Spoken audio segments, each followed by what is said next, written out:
Yeah, we're getting treatment last couple of days, Harvey. So, but hopefully, he should be able to be back into training tomorrow. Okay. What was his injury then? Just His ankle. Yeah, he was obviously running at speed and contact. So, but not as bad as what we thought. so he could be involved against Liverpool then. If he trains tomorrow, then yes. Brilliant. In terms of the game coming up against Liverpool, obviously they come here as the new club world champions. Do you expect that competition to have taken something out of them, or could it do the reverse, give them an extra boost if they need one? Well, first of all, congratulations to Liverpool. It's a fantastic achievement, and whether they sit as European champions or world champions, it's a great status to have. So very well done to them. We recognise it's again another difficult game for us. However, we're at home. We want to bring our sort of true game. We know it's going to be incredibly difficult. They're one of the real consistent teams at this level now for a period of time. But again, it's another great measure for us and another great test for us. So yeah, I think they'll come back on a real high, and they'll look to continue with their work like they've shown over the last couple of years. It's been to a really high level. How do you beat this Liverpool side? Well, we had a really good game up at Anfield against them earlier on in the season, where we of course we have to defend well, but we should have come out of that game with a draw. But I think it's a combination of everything. You need to be at the very best level in your game. Obviously, we're playing at home, so the intensity of the crowd can really help us as well. And when the opportunities come, you have to be able to take those opportunities. So as well as defend well. So it's a combination of many facets of the game that you need to be at a really high level, and that's what we aim to do. And actually, although it was a disappointing result against Manchester City, you said it was a lesson for your team. What were the lessons that they can take into this game? Well, I think as the leader, I have a great perspective of where we're at. Of course, other people are building us up and everything else. But we respect the level that we're at, and we respect the improvement that we have to make. We were playing against a team in Manchester City that are one of the super clubs now and super teams in European football. And when they play to that level, it's very, very difficult for any team. So for us to have a chance, we need to be at our very, very best. And we weren't quite at that. But make no mistake about it, my players have been absolutely brilliant up until this point of the season, that, we sit in second position in a semi-final of one of the major cup competitions. And with still, like I always say, lots of growth and development in this team. So for us, it's the case of looking to always be at our best, and sometimes our best might not be good enough in some games, but try to put in a performance level that allows us to play how we play and how we work, with the great commitment that the players have and the quality that they have, and we hope that can get us results. As you say, it's really always been other people perhaps talking Leicester up and talking about your title chances, and when you've been asked about it, you've said there's a lot of football still to play. But realistically, if you do lose against Liverpool, is there any way you could catch them in the league? It's not really what we're thinking about. What we're thinking about, bringing a performance to the game that can get us 3 points. I think that there's a gap already where it is, which will be difficult in relation to the number of times that Liverpool have lost. So I think for any team it's going to be very difficult. But our objectives are still very much the same. We want to continue developing as a team and as players. I think we can see we still have a lot more to do to get to a level where we would want to be. So for us, like I say, we go into the game and look forward to, again, the challenge of playing against a top side, and let's see what our best can do. And for you, there's still a huge prize at stake, isn't there? The title aside, finishing in a Champions League place, how incredible an achievement would that be for Leicester? I'll tell you, if we get there, it's a long way away. So, but but we just need to continue with the consistency of our performance level right the way through. And like I said, let's see where we end up. You go into it on the back, as we say, of that defeat, but the other two times that you've lost this season, you've bounced straight back with wins. You strung 8 wins together in a row after the Liverpool game in the Premier League. Does that show the sort of strength of your team, that their confidence doesn't get hit by setbacks? Yeah, we have a fantastic resilience in the team, and we've shown that throughout a number of months now. And of course, when you lose a game, it's always difficult. But like I said, it's my job as the leader to ensure that doesn't get the players too down, and which they won't. We're a very humble group, that we want to be better, we want to improve, and we understand that part of that development is sometimes you're going to lose games, and you're going to lose games against top level teams. But so that will happen in our journey together. So it's the case of just reflecting on it and looking at the areas where we can be better in, and then look to improve. And that's something that we've always done. We've always believed it's a process for us. So when there is a bump in the road, we never get too down about it. It's just part of the journey. Liverpool, a former club of yours, of course. Does that add anything extra to the game for you? No, not at all. It's just it's a fantastic club, and it's a team that's playing consistently very, very well. So it's a team that's at the top of the league, and of course it's a challenge. It's first v second, and we want to go and perform at a level that can fight and try and get a result. So like I say, it'd be a great occasion, and the players and all the staff are looking forward to it. Historically, there was a period of time that Liverpool dominated English football. Can you see this team, the team that Klopp has built now, can you see them doing something similar? I think it's very, very difficult in the modern era to do that, because there's a number of teams that have great wealth that makes it difficult. I think many years ago there was maybe only a few teams had that level of wealth, so they could run away and win lots of titles. I think that's pretty difficult now in this modern time, but it doesn't take away the fact that they're a fantastic team.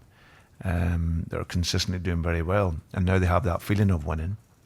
That gives that hunger to win even more. So for us, the likes of themselves and Manchester City are a great benchmark for a lot of the teams at this level, and we always have to fight to improve and get as close as we possibly can to that level.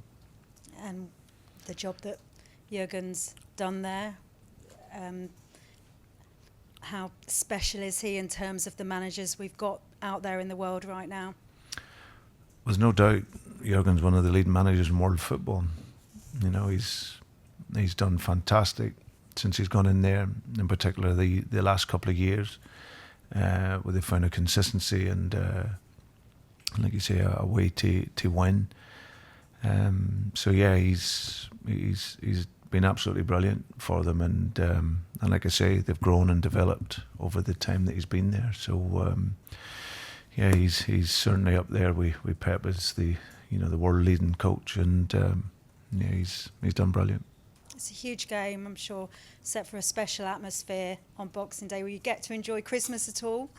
Yeah, but it's nice to be around family as well. But of course, Christmas is different when you're involved in football. So we'll be in training on Christmas Day and getting ready and prepared for the game. And then it should be a really special atmosphere here. An evening kick-off around this period of time. So we're hopefully that combination between the players and the supporters can get a great atmosphere, and like I said, we look to give everything to get the result.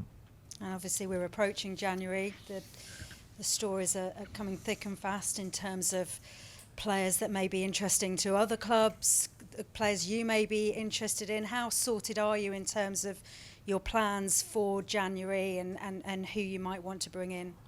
Yeah, we're pretty consistent in terms of what we've always said. If we can improve the squad in January, we'll look to do that. If we can't, because of availability or affordability of a player, then we'll go with the squad that we have. So, but yeah, we would like to improve it. We're still seeing your players linked elsewhere, and Didi, the latest one, being linked to other clubs. Are you expecting a busy time in terms of phone calls and inquiries and batting away any interest? No, not really. I think that most teams won't want to be losing their players, and we'll be no different. Filip Benkovic just finally being linked with interest from Derby. Could you expect to see him going out on loan again? It just depends. Again, if there's the right team for him and it's the right possibility, then of course we will look at that. But he stayed behind. He offered us real good cover. He's been involved in some of the under-23 games, so he's been playing football. So we'll see how that develops over the course of January. Pleasure. Hi, Brendan. Hi, Ian. With Liverpool and the travel and the extra time, is there any fatigue that you can get into? Does that help formulate any part of a game plan for you? It doesn't really. I think we don't know how they feel, and we don't know, how they travel back. We know they'll come back on a high, having won the competition. But for us, my focus is pretty much on ourselves. Really, we want to bring a level of performance that can really test Liverpool and allow us, hopefully, within an opportunity to get a result. So our focus is very much on our own performance and looking to bring our game into the fixture. What did you learn from that first fixture up at Anfield? Because you took them very, very close to taking a point, if not maybe more. Yeah, I think what's important against the so-called bigger team, that you're in the game, and that was key for us. We were disappointed with the goal that we gave away. We had some good opportunities in the game, but we arrived in the last 20 minutes still very much in the game, and then that allowed us then to get the equaliser. And then unfortunately for us, we had a penalty that went against us that wasn't. So, but I think it's always key that you're in the games. That's absolutely critical. And for us, it's about bringing the intensity into our game and the speed in our game. These big games, they can be, the level of speed in the game goes up, and so for us, it's very, very important that we match that. You talked about courage pre-match against Man City, post-match against Man City. How do you encourage your coach courage following a defeat against Manchester City ahead of a game against a team that look unbeatable? How can you coach them or help them to be courageous? Yeah, I think that's our job. Our job is to help the players go out into each game and try and maximise their talent. I think that's the job over these next few days. I think we all seen Manchester City played very, very well, in the game on Saturday, and then when they're at that level, it's always going to be difficult for us. For us, it's just ensuring that mentality of the team, that confidence to go and play our game and not get too trapped by where everyone says we are and what we can do or can't do. I think for us, it's believing in our qualities and playing to our maximum. And I always feel that we can do that. We'll be in with a chance in every game that we play. So that's a job. Once you come out, reflect on the game and look at the areas that you can be better in and learn from, and hopefully then take that into your next game. In terms of its billing, it's got most things. Boxing Day, we all love a Boxing Day fixture. Training on Christmas Day, you may at times, not particularly, but an 8 o'clock kickoff, it's the late one, it's first against second, second against first, it's got the lot. If at 5 to 8, it's a late one, you could deliver some kind of message to every Foxes fan. With it being at home, you've talked about courage, and that was away, Brendan. That was at Manchester City. Now you're at home, and you've talked about your house and people coming to your house and having to work hard to take something. If you could deliver a message to the Foxes fans on a match day to get them up for it or to emphasise their role, what would that message be? I think it would be to be as loud and as proud as you possibly can of your team. We aim on the pitch to fight as hard as we possibly can for the result, and that synergy between that fight and the noise from the stands is absolutely critical for us. So the King Power's an amazing stadium. when we get it going, and it's that combination with the two. We'll be fighting hard on the pitch in order to do that, and if we can get that from the stands to help us with the amazing support that we've had, then hopefully that combination can lead us to a great result. Brendan, the issue of racism in football has reared its ugly head again over the course of the weekend, and it takes me back actually to the game at Anfield, and there were post-match instances of racial behaviour towards one of your players in Hamza Chowdhury after a tackle on Mo Salah. Again, I just wonder your thoughts on that. How can the game progress from the kind of position that it finds itself in right now? There's calls for an inquiry and all sorts of things. Where do you think football is with that in mind? I think, again, it's a process. I think that a number of years back, these incidents were happening and life would just continue and football would continue. I think at least now there's a voice. There's a voice for players. There's a voice for people to discuss. And I think the education, of course, in it all has to be ongoing. And it's just trying to work out what are the best sanctions in order to allow it to get better. You know, there's many calls for the players to walk off the pitch. You know, where does that lead to? Well, we don't know. But there certainly needs to be some sanctions in place that allows it to move forward. I think it has. I think there's been a lot of growth and a lot of development in it. Like I said, people are talking now, people are aware of it, people are wanting it to change, and with that mentality and with that force, we hope that we can do. And it's just a case of just trying to find the balance between what is going to work, what's going to be educational, and what and where we can move on from it, because it's awful. Watching the game yesterday, I think you could see that the protocols were put in place. And it looked like the players wanted to continue, which they did. So, but again, it's finding the right sanctions that allows to punish those, because it's not right. What's it like for a manager on the sidelines, or what do you think it may be like? I don't know whether you've ever experienced it, Brendan. Beg your pardon if you have, but any of your players to experience that on the pitch, what's it like for you to be on the sidelines, and actually have you put measures in place to advise your players, because you've got a diverse range of players here at Leicester City, that if something happens, that I as a manager will stand behind you if you choose to follow the protocols and walk off the pitch? Well, we're lucky here. We have Wes, who's part of the sort of steering committee really on taking the game forward from that aspect. So yeah, but we're all pretty clear on what the sort of protocol is really. The job as a manager and the leader of the team is always the welfare of the player. So if there's ever concern for me in that factor, then of course we will all speak and take the right decision to protect the player, because that's ultimately what it is. It's a sport. It's a game of football at the end of the day, and no player should walk onto the pitch and be discriminated in any way whatsoever. So it's the case of, as I said, looking after the welfare of the player, and then we would take it accordingly. Halfway through the season for after this Liverpool game, we'll be halfway for VAR as well. I wonder what your thoughts are on VAR right now. I can see the smile coming, by the way. Liverpool away at Anfield, and the Mane penalty that you've already said today, in your view, wasn't. I said at the time when Harvey Barnes went over at the Etihad, I thought that there was a shout for a penalty. There was a Gazaniga similar one yesterday. Is VAR working, Brendan? Are you getting a fair crack of the whip, as it were? I think it is working. I think it is. But like most things in this instance, there's constant improvement, which I think will take place in time. There's no doubt there's been a lot of decisions that have been proved right. It's unfortunate if you're a manager and you're on the wrong side.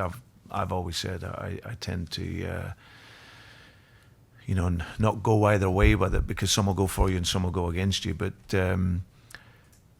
I think in the main there's been a lot of really, really good decisions that get bypassed because they are right and people think that they should be right. But you needed the evidence to prove it. And I think there's been other instances where it hasn't quite worked out right. So you look at the incidents yesterday, I think it was VAR has given it a penalty, which it rightly was. But it didn't give you one. Sorry? But it didn't give you one at Man Well, that's City. right, but that's what I say. Sometimes that will happen. But it shouldn't, should it? I know I'm putting words in your mouth somewhat, Brendan, but wasn't that what VAR was for? That we didn't get this nature of subjective penalties, wasn't it? That seems to be a frustration amongst a lot of people. Leicester fans this weekend, of course. Yeah, absolutely. But that's the ongoing, that will be ongoing. It's still even in those moments where you will look at it, there's still going to be debate around it, and you're only hoping that the consistency over time will make it better and much improved. But you're right. We had an opportunity there that we would like to have scored before it even got to a penalty. That's. I think it works. It's just going to be time. Understood. Finally, and you may or may not be able to answer this one, but if the goal against Norwich hadn't been taken off of Jamie Vardy, his goal against Manchester City would have meant that this game against Liverpool would have been an opportunity to equal his record. Now, that isn't going to stand, but is there a process for questioning who a goal's given to, and did the club look into that? Because you start it in. You start that process. I can guarantee Tim Krul didn't want it. Hey, no, I wouldn't have thought he would have. So I think we all said at the time it was so unfortunate. He's dipped out. He's got the header, and it's taken off against him, which is a real shame. So is that a no? Then you can't write to the Premier League and say, "Dear Premier League, we'd like to challenge." I think you should, because it's obviously a real bugbear for you. Well, it would have made the atmosphere a little hotter on Boxing Day, maybe. Well, there we go. If it needed it. Merry Christmas. Good man. You too. Thanks.